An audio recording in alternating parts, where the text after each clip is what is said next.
ஒரு குருவிடம் அவருடைய சீடன் ஒருவன் சென்றான். குருவே, என்னுடைய வாழ்க்கையின் மதிப்பு என்ன என்று கேட்டான். அதற்கு அந்த குரு ஒரு அழகான பளபளப்பான கல்லை அவனிடம் கொடுத்து, இதன் மதிப்பை மட்டும் தெரிந்து கொண்டு வா, ஆனால் எக்காரணத்தை கொண்டும் இதை விற்றுவிடாதே என்று கூறி அனுப்பினார். சீடன் முதலில் ஒரு பழ வியாபாரியிடம் சென்றான். அவர் அந்த கல்லை பார்த்துவிட்டு, இது பார்க்க அழகா இருக்கு, இதற்கு பதிலா 10 ஆரஞ்சு பழங்களை தருகிறேன் என்றார். சீடன் மறுத்துவிட்டான். அடுத்து ஒரு மளிகை கடைக்காரரிடம் சென்றான். அவர், இந்த கல்லுக்கு நான் ஒரு மூட்டை அரிசி தருகிறேன் என்றார். சீடன் அப்போதும் விற்கவில்லை. கடைசியாக ஒரு நகை கடைக்குச் சென்றான். அந்த கல்லை பார்த்த வைர வியாபாரி அதிர்ந்து போனார்.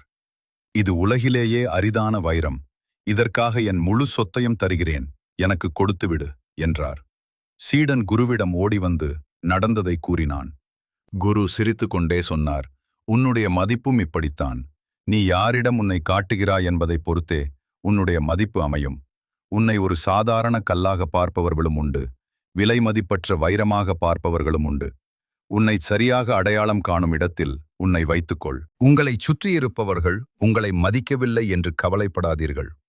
ஒருவேளை நீங்கள் வைரமாக இருக்கலாம், அவர்கள் வெறும் பழ வியாபாரிகளாக இருக்கலாம்.